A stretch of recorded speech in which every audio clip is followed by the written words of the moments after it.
Hi friends, Bhagyalakshmi serial today episode என்ன மாதிரியான twist ஆக்க போகுதுன்னு பார்க்கலாம். ராதிகா ரொம்பவே வருத்தமாக ட்ரெஸ் எல்லாமே பேக் பண்ணிக்கிட்டு இருக்காங்க. அப்போ நம்ம ராதிகா கிட்ட ராதிகாவுடைய அம்மா எதுக்காக நம்ம அவங்களுக்கு பயந்து இங்கேருந்து போகணுமா, அப்படியெல்லாம் போக வேண்டாம்னு எனக்கு தோணுதுன்னு சொல்லிட்டு சொல்கிறாங்க.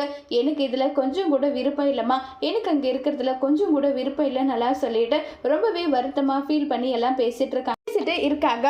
அப்போ கோபி ராதிகாவுக்கு கால் பண்ணி ராதிகா கிட்ட நான் அப்புறமா ஃபோன் பேசுறேன்னு சொல்லிட்டு வச்சுடுறாங்க. உடனே ராதிகா அம்மா அவர் அவங்க ஃபேமிலி கூட இருக்காங்க, இனியும் என்னால் இங்கே இருக்க முடியாது, தயவு செஞ்சு நம்ம போயிடலாம்னு சொல்லிட்டு ட்ரெஸ் எல்லாமே பேக் பண்ணிட்டு இருக்காங்க. இனியா ரொம்பவே சந்தோஷமா டேடி இன்னும் எல்லாரும் வந்திருந்தா எனக்கு இன்னும் சந்தோஷமா இருந்திருக்கோன்றாங்க. இல்லை பாக்கியம் சொல்றதும் கரெக்டு தானே, இப்போதான் கொஞ்சம் கொஞ்சமா அந்த இஷ்யூஸ்க்கு அப்புறமா கடை இப்போதான் ஆரம்பிச்சிருக்கா, அது ஓரளவுக்கு இப்போ ஓடிட்டு இருக்கு. அப்படி இருக்கும்போது டிஸ்டர்ப் பண்ண வேண்டாம், இருக்கட்டும் பரவாயில்லன்னு சொல்லிட்டு சொல்றாங்க. சரி கோபி நல்லா சொல்லிட்டு அவங்க எல்லாரும் ரொம்ப சந்தோஷமா என்ஜாய் பண்ணிட்டு டிராவல் பண்ணிட்டு இருக்காங்க. அப்பா பாக்கிய கிட்ட செல்வி கேட்குறாங்க, அக்கா உன் மாமியார் பண்றது கொஞ்சம் கூட சரியில்லை, அது உனக்கே தெரியுதா? ஆமா செல்வி, எனக்கே நல்லா தெரியுதுதான், ஆனா என்ன பண்ண முடியும், அவங்க என்ன பண்ணாலும் அதெல்லாம் என்னை ஏத்துக்க முடியாதுன்னு சொல்லிட்டு இருக்கும்போது நீங்க தானே அசோசியேட்ல நீங்க தானே இப்போ இதுவா இருக்கீங்க, அதனால ராதிகா வீடை காலி பண்றாங்களா, நீங்க அந்த வீடை என்னுடைய தங்கச்சிக்காக அரேஞ்ச் பண்ணி கொடுக்க முடியுமான்னு சொல்லி கேட்குறதும் உடனே பாக்கிய ஷாக் ஆயிட்டு ராதிகா நான் உங்க வீட்டுக்கு வரலாமான்னு சொல்லி கேட்குறாங்க.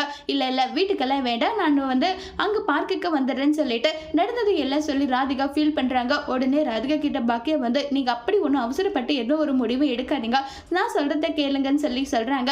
இல்லை நான் எடுத்த முடிவு எடுத்தது தான், கோபி என் லைஃப்பில் வந்தது எனக்கு ரொம்பவே பெரிய விஷயம் தான், அதை நான் மறக்கணும்னு நினைக்கிறேன், என் பொண்ணு கூட சேர்ந்து என்னோட லைஃப்பை நான் வாழணும்னு நினைக்கிறேன். இனி கோபியோட லைஃப்பில் நானும் கிடையாது, என்னோட லைஃப்பில் கோபியும் கிடையாது, அதை நான் முடிவு பண்ணிட்டு நல்லா சொல்லிக்கிட்டு இருக்காங்க.